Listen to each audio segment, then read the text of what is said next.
Koa Pau, once again, Hanaho, Kaiopua 5 with the Kiwani Foundation, with another segment of Voices of Truth, one-on-one with Hawaii's future. And again, so pleased to be able to do another segment here on the island of Kauai, where we reside. And we're down at the Wailua River mouth, actually in front of Hikinakala, which is a significant place for Kauai and actually for Hawaii as a whole.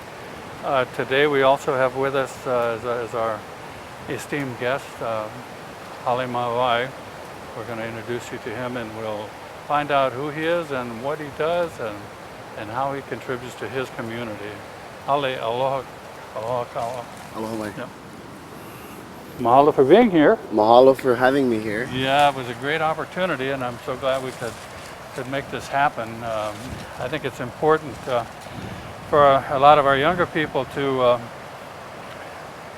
look at role models, and you're a role model.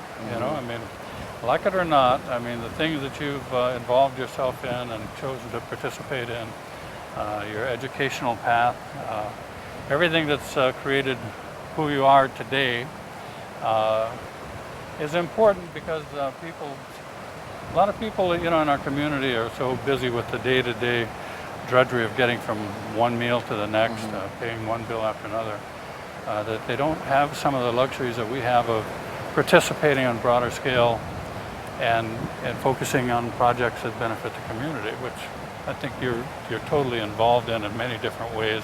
At least over the past couple of years, you've done some very interesting things. You've helped make some things happen, and some things have happened to you. And maybe you could just kind of give us a background on yourself, as you know, where you grew up, you know, how you kind of flowed into what got you going on your path, you know, or your paths, because I think you have several paths. Well, first I just want to say aloha e nā kua, aloha e nā aumakua, aloha e nā kini akua o keia aina o mano kalanipo. Mahalo for having me here. Oh, our pleasure. I think what started me off with this was that, I mean, really my mo'olelo goes back to the state evicting my ohana from Ahukini Point, you know, and kind of the journey continues from there to Anahola. And I was raised in Anahola, partly when I was growing up, and got to live alongside a lot of, I would say, leaders at the pinnacle of the 90s, and I was probably only like 7 or 8. Yeah. But really that's where my life started, and I don't really like to call it a movement or activism, because for me it's always been my life. It's always been something that I've been around. Yeah. You know, I was evicted from my home too, so I know what that feels like. What happened at Ahukini? Oh, well, this is Ahukini. They were expanding the airport. Okay. So the ohana that was living there at the time, my grandma and my grandpa, they were asked to leave. Their land was condemned, along with Filipino families, Chinese families, Japanese families that all lived in the area. Eminent domain type Right. stuff. So they were expanding their airport, and they condemned all the property and were kicked out. My ohana was lucky enough to receive Hawaiian homelands in Anahola. I think where Titus Kinimaka's house is currently, because our ohana gave that house to them. But that's where they were eventually, you know, located, was in Anahola. Well, so this is interesting, but you are Kauai people, right, who benefited to the extent that Hawaiian homelands could benefit you. Where so many of the people in Anahola come elsewhere, you know. Well, I don't know if it was a benefit so much. I mean, it was a. I mean, my ohana experienced a series of displacement throughout their history. Yeah. By the state, at the hands of the state. Then it was the U.S. occupied territory.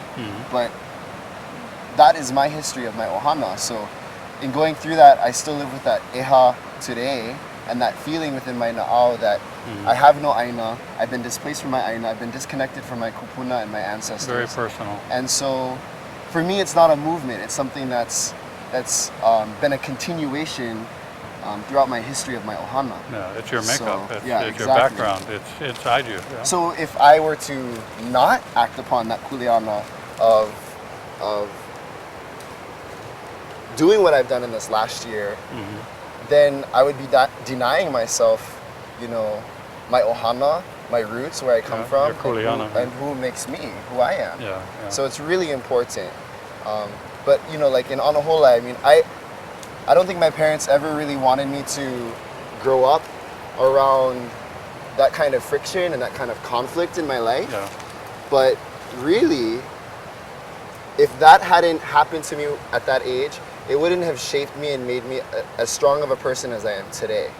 So I'm really fortunate for those lifestyle experiences that I've been gifted with, you know, from Keakua or whoever gifted me with those experiences. So yeah, well, the important thing is to come through that without a bitterness that Right. obstructs you from being productive, you know. So that, you know, kind of carried me into, you know, really following my education. My educational path actually took me more on the academic side. I was really interested in theater arts, in acting, in film. So I pursued that path at first. And you know, going through LA, going through that whole scene and really experiencing the lifestyle there, I started to become involved with people in the theater world that were very involved also with activism. In LA, a lot of anti-war activism that was stemming out of LA during the start of the war in Iraq. And we were doing a lot of very controversial type plays in Los Angeles, in little small box theaters, but sharing these stories with people about cultural oppression, you know, about the dark ages, and really relating it back to our society today. And through that education, you know, I kind of started to make me realize, well, where are my roots? Where am I going? Because I was and doing more of a humanitarian scale. Where do you need to be? When I was looking at myself, I'm like, I'm Kanaka Maoli. I need to be serving my Kanaka Maoli culture. And it brought me right back here to my piko, which is Kauai. And I started, you know, from there, that's where I started working with the charter school system. So I got involved with the charter school system because they wanted me to teach Shakespeare of all things, but but I got involved with them to help educate our keiki. And a lot of these kids that I was working with were coming straight out of places like Hanamaulu, Anahola, really rough kids that needed to just be smoothed out a little bit.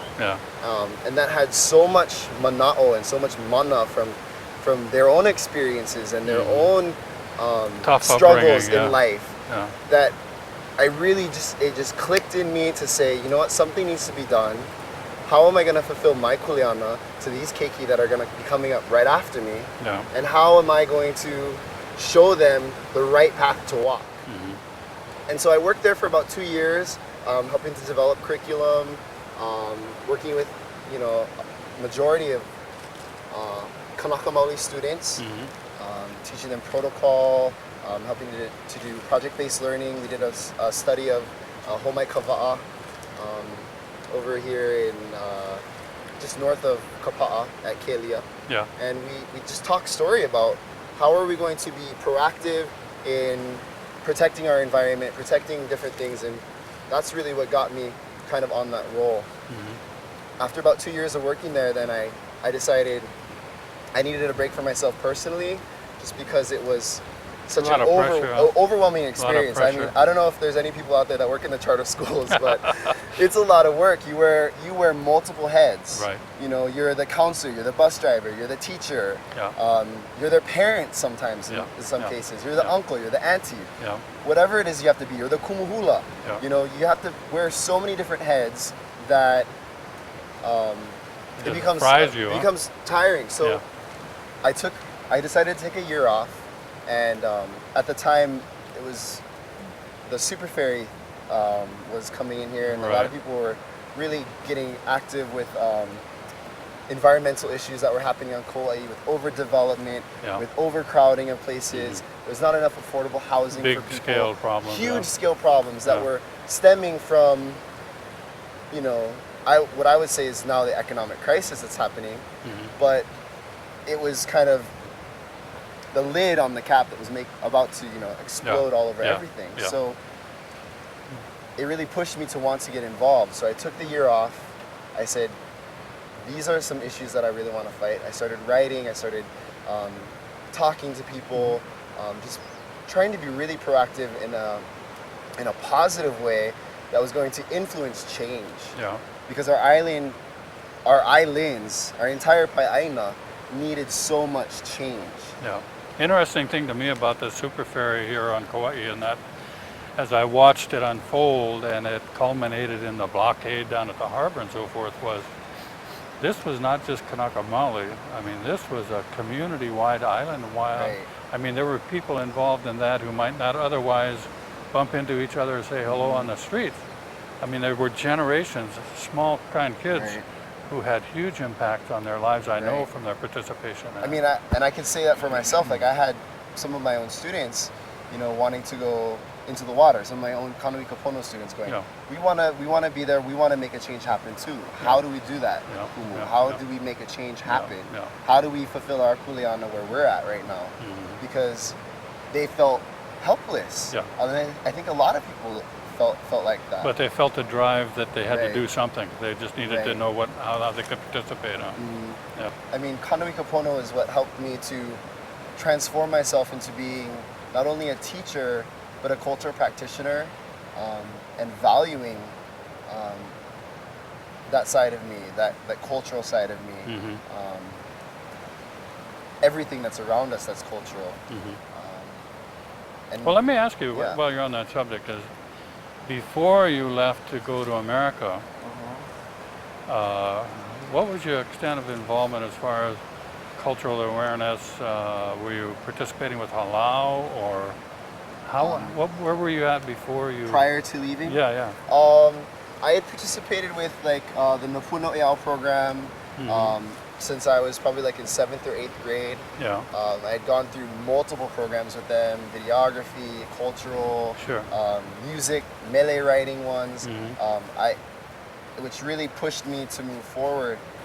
I would say most of the cultural stuff that I got was from my grandmother, Dorothy Hale Mawae, or Kanahele. She's also a Kanahele. Mhm. But she's the one that really gifted me with a lot of her ike, or her knowledge of the culture. Mhm. And I mean, there's a woman who had to leave her homeland not once, not twice, but 3 times, and moved all the way to the Northwest so she could malama her ohana and take care of her family. Yeah. Could not do it here. Because she couldn't, because at the time, because of the cultural oppression, she couldn't fulfill that here. Yeah. So her love was in mele, her love was in hula. That was her connection to Hawaii. Mhm. So through that, she instilled that within. She tried to instill that within all of my cousins, but Right. especially within me, Yeah. um, It's stuck, huh? because I was always around her, and Yeah. I was always, Yeah. riding in the car with her. I was Yeah. always, helping you were- grandma you were do the this one. and helping. You Yeah, were the one. exactly. I was kind of like her punahele. Yeah. So she Right. she took me under her wing a lot and shared a lot of ike with me before Mhm. she eventually passed on. Sure. So I was really lucky to have that. Okay. So you had that. kupuna. You had that exposure, Right. that immersion, Right. long before you returned to come back. Yeah. And my grandma was the kind of person, she was raised around a lot of very influential people, Harry Mitchell, a lot of I wouldn't say are as famed today, but at the time were very famed songwriters, Mhm. composers, cultural practitioners at the Yeah, time. yeah. From the time she was a little girl. Right. And she was always traveling between different islands, having to hula, at different events and Yeah, functions yeah. during the 30s and the 40s and the 50s. mhm. And that was her roots. That's where she came from. So, Which was kind of exceptional, I would Right. think, at that time. which was really exceptional Yeah. at the time. And she Yeah. could speak Olala Hawaii. Mhm. She would tell me a lot of stories about sort of, you could only be in certain circles of Kanaka Maoli in order to be able to speak to the elders, the makua or the kupuna. Mhm. In some kupuna, they would forbid it for the youngsters because just in case the youngster went out, spoke it at school, or Yeah. spoke it out of turn, Yeah. they would get punished, Yeah. severely punished. Yeah. So sometimes the kupuna were very strict about where it was she could speak, when she could speak, Yeah. how she could speak it. Mhm. So it was really an important thing that she kind of instilled in us. and my father to return back home Mhm. because she knew that it was going to be so available again. I think, Yeah. you know, in my Yeah. Mao, that's what I feel. Yeah. She knew that the culture was being revitalized. Did she make it back? witnessed it. Did she make it back to Hawaii at all, or did My she? grandma, she would primarily remained in Washington, but she traveled all over the Mhm. United States Yeah. because her keiki lived all from Yeah. West Virginia, New York, all the way to Hawaii. So Yeah. she was always all over the place. She was a Mhm. very well-traveled woman Yeah. for her time. Hawaiians like Yeah. to holo holo. Oh, huh? she would holo holo. She Yeah. would go. But she did spend a lot of time in Hawaii. She Yeah. would once we built our house here after Mhm. the hurricane and after all of the drama with the evictions down Yeah. in Anahola. Yeah. She would visit us quite often. Mhm. Sometimes stay for about 5 to 6 months at a time, and then Mhm. go back home, Mhm. rejuvenate, come Mhm. back. Mhm. Or actually she would come here to rejuvenate and then go back. Yeah. So this was her. I mean, this was truly her home. Yeah. Hawaii was Yeah. really her home. Yeah. And she did get to visit one last time on Oahu before she had hala. So that Mhm. was really my ka'i that we got to.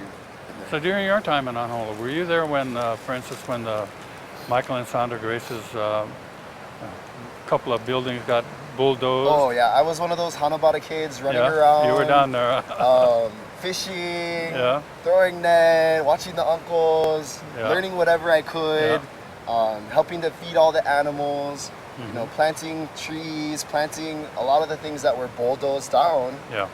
Because we were considered squatters on Yeah. our own aina Yeah. that we cultivated. But yeah, I was around a lot of it.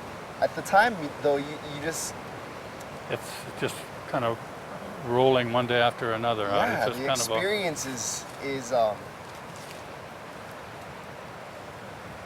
it's like small kid days. You're happy. Yeah. Yeah. What about? Were you there when Kahale Smith, the house, when he burned himself up in the house? Oh, that was something. Yeah, that was a tough time. That happened, and I shortly after that went to It the was Virgin it was Islands. the hurricane. A lot of people were left homeless. Yeah. Joanne Yukimura, the mayor at the time, wasn't doing a lot to help Yeah. the families that were homeless. Right. Oh, sorry, it's a personal Yeah. thing for me Yeah. to go back there because I put it all away. Yeah. Kalamai.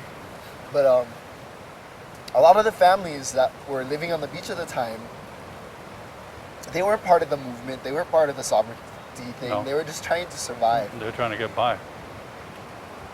And the only way that they could do that, the only way that they could survive was to live off the aina, Mhm, right? mhm. Go back to the aina. Mhm. Fish, plant your own food, grow your own food, build Mhm. your own house again with whatever scrap material was left over. Whatever was blown down. Yeah. Whatever you could find in the Anahola dump, pretty Yeah. much. Yeah. Yeah. People would build their house and they made little shacks and structures for themselves so they could survive. Yeah. And it was really about survival for those people at the time. Yeah. So we were all really around that Mhm. at the time. And the Kahale smithing, I mean, it's a truly saddening experience when a Kanaka cannot pay his mortgage, cannot pay the state, Mhm. taxes on his land, and then has to go and be forced out of his own home, a lot of them by his own people, Yeah.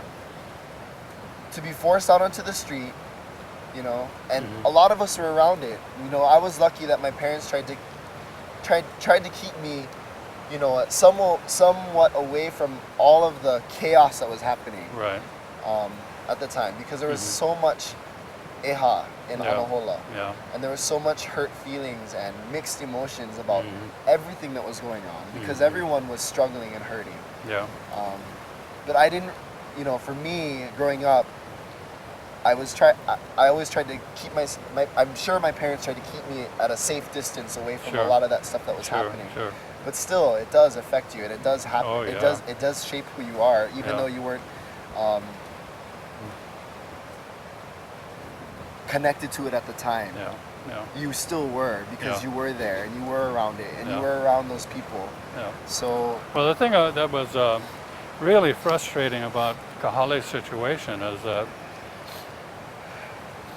you know, his intent was to do what was right, but he knew he had some legitimate claims. You know, he was paying his mortgage, but the Hawaiian homelands at that time, it was not unusual for a developer to come in and knock together a shack, get paid good money, and leave a piece of junk for housing. You know, the roofs were substandard, the construction was terrible, and his frustration was trying to get the Hawaiian homes to pay for that damage. To do what they were supposed to have done, which was to build at least a average house that could house him, and he was not failing to pay his mortgage payment. He had to actually put them into an escrow account, so he was making his payments to that, trying to work out getting these repairs done that he was entitled to, and he tried so hard to work within the system. You know, Hawaiians are law-abiding. You know, you don't want to buck the system, and it just came down to that total frustration. And I'll never forget that. You know, that was the ultimate statement when he just blocked the door and set himself and the house on fire inside. It was just. I mean, he's a true. You know, I mean, I don't know what we should call him, but I mean, a true example of the cultural oppression that we faced at the time and that we still face today, because it still hasn't been uplifted. No. So still exists. There's a little different change in mentality. And there's people, a shift. a little there's bit a of shift happening. It's very slow, but it's starting to make that progression towards recognizing what is true and recognizing what is what's right and what's pono within our nation. Sure, exactly. You know, and it all stems back to, you know, our U.S. military, which is here on the occupation of the U.S. military here in Hawaii. Of course, your involvement in the activism and so forth is one method. Your involvement in education is another. You know, so I mean, it's. I mean, activism and education, they really go hand in hand.